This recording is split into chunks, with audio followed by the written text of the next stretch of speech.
Hi everyone. So I made a couple of posts, actually these are reposts from a while ago of anxious attachment and avoidant attachment thoughts. Now, something I've noticed in the trending is that the avoidant attachment thoughts post has way more engagement and interest and profile visits. And you tell me, but I think this is because we actually have more of the anxious attachment partners that are wanting to understand and maybe help change, or I want to say fix, but maybe fix, and just really save their relationships. And that actually leads us into the question that I was asked, and then I want to cover a bunch of things on this topic. If you're watching this on YouTube, you can head over to my Instagram account at Epic Initiator, and I'll put the link right here. And then if you're watching this on Instagram, you can always head over to YouTube and watch the rest of the video because I'm going to keep it short on here. So the question is, Angela, I'm curious. I'm currently trying to save my relationship with someone who may have become avoidant. The more I try, the further she goes. Which is such a classic example of the dynamics between an anxiously attached person and an avoidant attached person.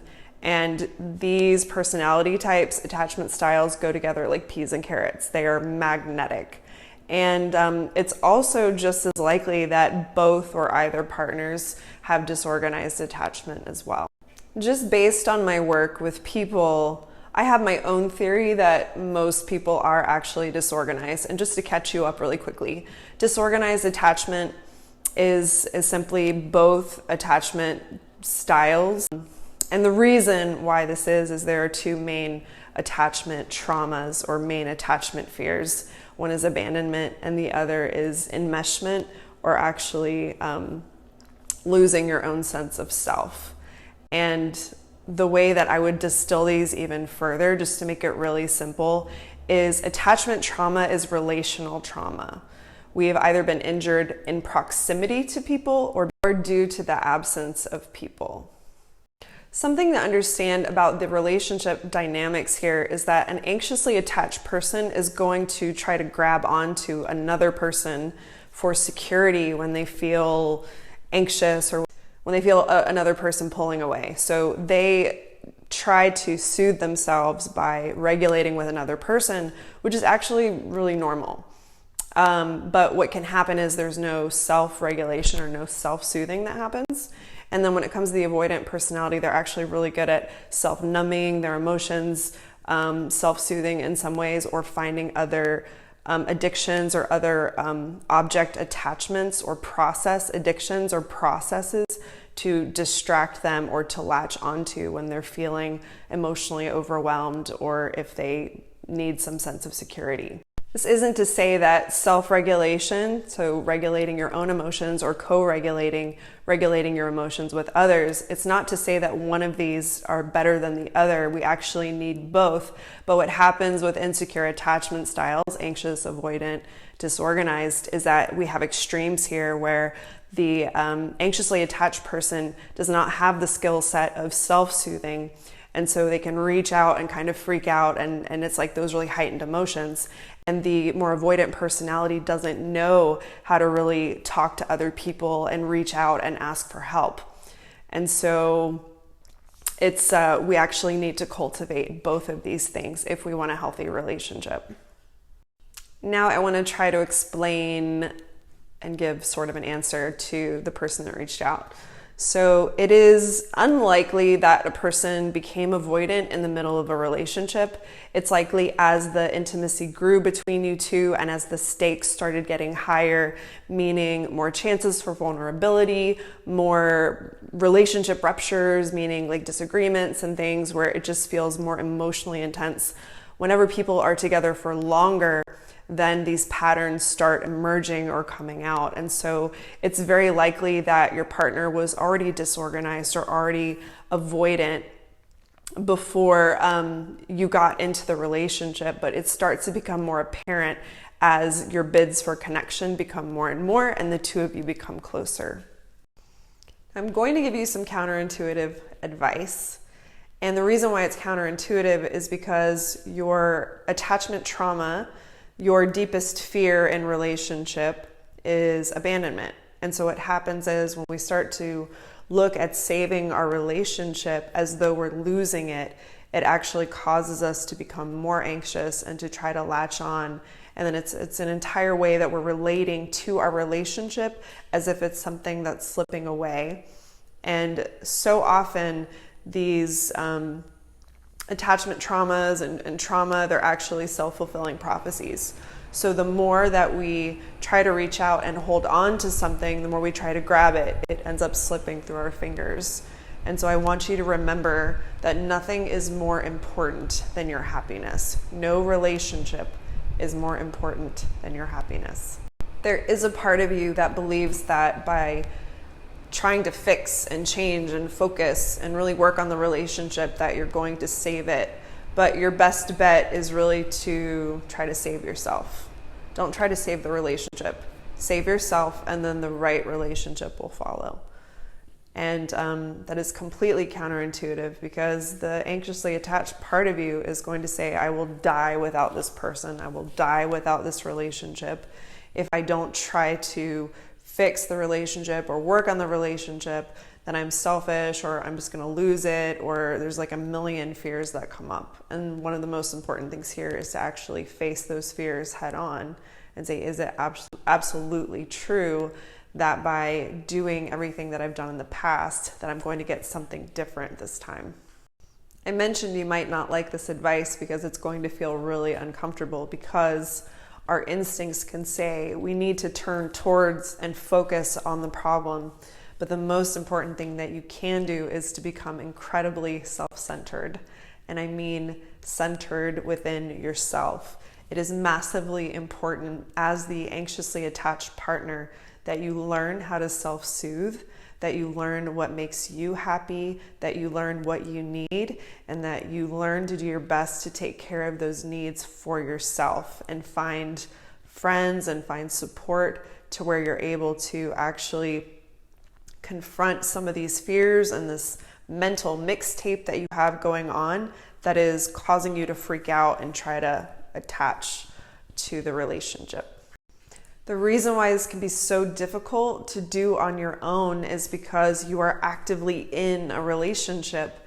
And I've just essentially told you, like, don't focus on the relationship. But what can happen is your nervous system is already triggered. You're already in a state of anxiety or anticipation of the abandonment. And so what will probably make you feel better, or so you think, is just to try to fix and control this external situation.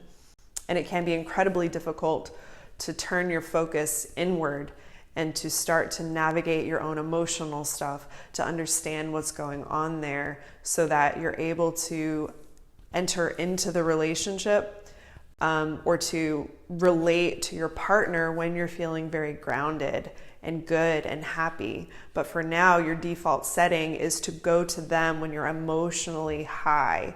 You might be feeling really emotionally charged, and then not only are you used to bringing those emotions to your partner so that they can help you to feel better, but now when you feel them pulling away, you might start to engage in some counter-dependent behaviors, which is to like not share, to try to pull away. And the frustrating thing is all of these things actually come from an inauthentic place, which is quite rough. And so this is a huge topic, and I definitely understand, although I'm not living your situation. I have definitely been here, and I know how difficult it is to notice the triggers and to unhook from reality, because that's what you're trying to do, is not notice everything that's triggering you. Just remember that this isn't one-sided. It's very likely that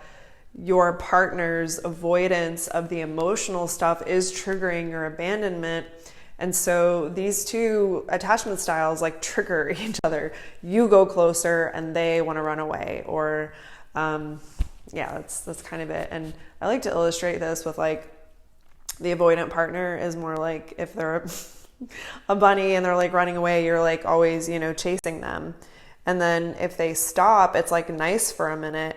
And then if you want more closeness, then they're gonna, take off running. And it can feel like this dynamic. If there's disorganized stuff happening in the relationship, they can actually turn around. And when that happens, you freak out and then you start running. So that pattern can repeat on and on and on. While I can't tell you specifically what to do for your relationship, because that's something you need to figure out on your own. You need to lean in and listen to yourself and your instincts. But what I will tell you is that when you have insecure attachment or unhealthy relationship dynamics inside of you, and this is a whole other topic, you will continue to attract complementary wounded partners. So partners that are wounded in like the equal and opposite way. And as long as that's going on within you, you won't necessarily be able to discern healthy partnership. And so the most important thing is to actually start to befriend your emotions, start to learn how to emotionally regulate yourself and feel safe expressing your emotions, and to learn what healthy relationship feels like, which is in its own like entire healing. Ironically, what we're really looking for is to practice non-attachment in relationships. It's to never make the relationship more important than your happiness, but it should be both people's happiness and both people contributing to the relationship 100% each. And it's just kind of interesting that, yes, like we have an attachment. It's who we are as humans. It's so fundamental to who we really are. But if we want to have any kind of success, there is a way of becoming non-attached, not detached, which would be like, I don't care, but non-attachment kind of is releasing some of the control, releasing like trying to manipulate or manage outcomes. But it's saying like, I'm offering love here, and if it's not returned, then I'm okay letting it go, which can be really hard. When we're attracted to avoidant partners or emotionally unavailable partners, it's usually pointing to emotional unavailability within ourselves, because instead of going within to really feel our emotions and find out what it is that we need and want, and to really have curiosity around who we are and compassion around our emotions, we're outsourcing that to someone else. So in a way, we can end up doing the thing that we're afraid of someone else doing the most, which is so painful, and that's self-abandonment. And self-abandonment pretty much, I believe, always results in being abandoned by someone else, because when we abandon ourselves, we're inauthentic, and then we're not really able to have real authentic relationships based on who we are, because some part of ourselves is always out of alignment with who we really are. Thank you so much for reaching out and asking your question. And I have like a million recommendations, and I've already listed some, but it can be really helpful to get a coach or a therapist or someone that really understands attachment trauma, as well as attachment theory, and codependence and addiction and these things, to really help coach you to understand your triggers and to learn how to unravel some of these limiting beliefs and ways of being that aren't really serving you. And really, it is very important that you focus on yourself and your own happiness, which, again, like I said, can be really difficult when it feels like your relationship is going down the toilet and it's all on you to save it. But that isn't true. It's everyone who's a part of the relationship. It's also their responsibility to be there, and you definitely deserve love and reciprocity. I've enjoyed this video and it's been helpful. Help me make more free content by supporting me, and you can do that through likes and comments and shares and saves. So thank you so much for doing that ahead of time, and subscribing. I don't know if I mentioned that.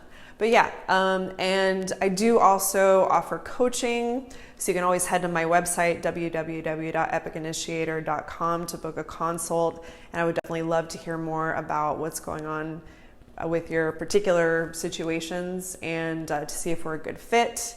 And yeah, and if you have any other questions or topics, you can feel free to direct message me on Instagram, on Facebook, on YouTube. All right, so have a great day.